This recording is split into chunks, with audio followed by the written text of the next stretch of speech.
State ಮೇಲೆ effect ಬೀಳ್ತಾ ಇಲ್ಲ ಸರ್, ಯಾಕಂದರೆ ಈ ಥರ ಮುನಿಸುಗಳು ಇವೆಲ್ಲವೂ ಕೂಡ ಸ್ಟೇಟ್ ಮೇಲೆ ಎಫೆಕ್ಟ್ ಬೀಳ್ತಾ. ಈಗ ಜನ 5 ವರ್ಷಕ್ಕೆ ಅವ್ರಿಗೆ ಅಧಿಕಾರ ಕೊಟ್ಟಿದ್ದಾರೆ. 140 ಸೀಟ್ ಕೂಡ ಆಗ್ಬಿಟ್ಟಿದೆ ಅವ್ರದ್ದು ಬೈ ಎಲೆಕ್ಷನಲ್ಲಿ ಗೆದ್ಕೊಂಡಾದ ನಂತರ. ಇನ್ನೂ 1-2 ವರ್ಷ ಜನ ಹಲ್ಲು ಕಚ್ಚಾದ್ರೂ ಕೂಡ ಇವರ ಆಟಾಟೋಪವನ್ನು ತಡ್ಕೊಳ್ಬೇಕಾದಂತಹ ದುಸ್ಥಿತಿಯಲ್ಲಿದ್ದಾರೆ. ಏನೂ ಮಾಡೋಕ್ಕಾಗ್ತಿಲ್ಲ. ನಾಳೆ ಬೆಳಗ್ಗೆ ಇವರು BBMP ಎಲೆಕ್ಷನ್ ಮಾಡಲಿ, ಮೈಸೂರು ಸಿಟಿ ಕಾರ್ಪೊರೇಷನ್ ಎಲೆಕ್ಷನ್ ಮಾಡಲಿ, ಅಥವಾ ಗ್ರಾಮ ಪಂಚಾಯಿತಿ, ಜಿಲ್ಲಾ ಪಂಚಾಯಿತಿ, ತಾಲೂಕ್ ಪಂಚಾಯಿತಿ ಎಲೆಕ್ಷನ್ ಮಾಡಲಿ, ಕಾಂಗ್ರೆಸ್ಸು ಧೂಳಿಪಟ ಆಗುತ್ತೆ. ವೀರೇಂದ್ರ ಪಾಟೀಲ್ರನ್ನ ಕೆಳಗಿಳಿಸಿದ ನಂತರ ಕಾಂಗ್ರೆಸ್ಸಿನ ಸ್ಥಿತಿ ಹೆಂಗಾಗಿತ್ತು, 189 ಸೀಟಿಂದ 36 ಸೀಟಿಗೆ ಇಳಿದೋಗಿದ್ರು ನೋಡಿ, ಅದೇ ಥರನೇ ಈ ಕಾಂಗ್ರೆಸ್ಸಿನ ಪರಿಸ್ಥಿತಿ ಬರುತ್ತೆ. ಕಾಂಗ್ರೆಸ್ಸಿಗೆ ಅಂಥ ಒಂದು ಪರಿಸ್ಥಿತಿ ಬರುತ್ತೆ. ಆದರೆ ಜನಕ್ಕೆ 5 ವರ್ಷ ಕೊಟ್ಟಾದಮೇಲೆ ಮಧ್ಯದಲ್ಲಿ ಇಳಿಸೋಕ್ಕಾಗಲ್ಲ, ಅಷ್ಟೇ ಕಾಯ್ತಿದ್ದಾರೆ. ಮಧ್ಯದಲ್ಲಿ ಇವರು ಲೋಕಲ್ ಬಾಡಿ ಎಲೆಕ್ಷನ್ಸನ್ನು ಕೂಡ ಮಾಡ್ತಾ ಇಲ್ಲ, ಯಾಕಂದರೆ ಇವರಿಗೆ ಧೈರ್ಯ ಇಲ್ಲ.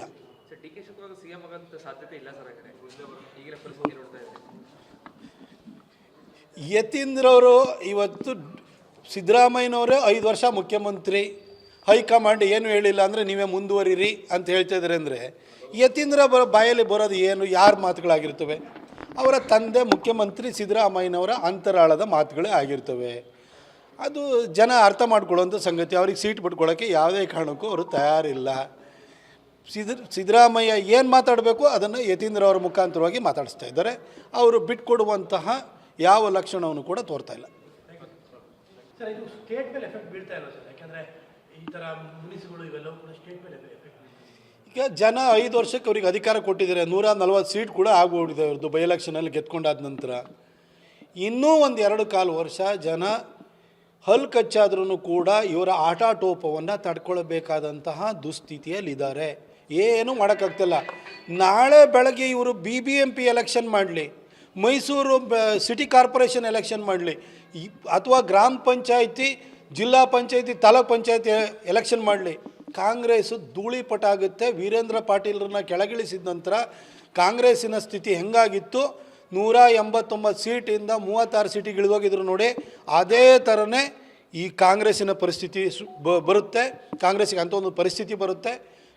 ಆದರೆ ಜನಕ್ಕೆ 5 ವರ್ಷ ಕೊಟ್ಟಾದಮೇಲೆ ಮಧ್ಯದಲ್ಲಿ ಇಳಿಸೋಕ್ಕಾಗಲ್ಲ, ಅಷ್ಟೇ ಕಾಯ್ತಿದ್ದಾರೆ. ಮಧ್ಯದಲ್ಲಿ ಇವರು ಲೋಕಲ್ ಬಾಡಿ ಎಲೆಕ್ಷನ್ಸನ್ನು ಕೂಡ ಮಾಡ್ತಾ ಇಲ್ಲ, ಯಾಕಂದರೆ ಇವರಿಗೆ ಧೈರ್ಯ ಇಲ್ಲ.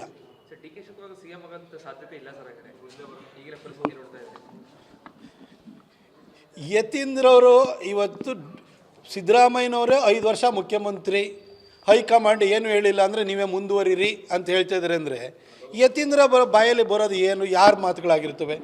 ಅವರ ತಂದೆ ಮುಖ್ಯಮಂತ್ರಿ ಸಿದ್ದರಾಮಯ್ಯನವರ ಅಂತರಾಳದ ಮಾತುಗಳೇ ಆಗಿರ್ತವೆ. ಅದು ಜನ ಅರ್ಥ ಮಾಡ್ಕೊಳ್ಳೋಂಥ ಸಂಗತಿ. ಅವ್ರಿಗೆ ಸೀಟ್ ಬಿಟ್ಕೊಳ್ಳೋಕ್ಕೆ ಯಾವುದೇ ಕಾರಣಕ್ಕೂ ಅವರು ತಯಾರಿಲ್ಲ. ಸಿದ್ದರಾಮಯ್ಯ ಏನು ಮಾತಾಡಬೇಕು ಅದನ್ನು ಯತೀಂದ್ರ ಅವರ ಮುಖಾಂತರವಾಗಿ ಮಾತಾಡಿಸ್ತಾ ಇದ್ದಾರೆ. ಅವರು ಬಿಟ್ಕೊಡುವಂತಹ ಯಾವ ಲಕ್ಷಣವನ್ನು ಕೂಡ ತೋರ್ತಾ ಇಲ್ಲ.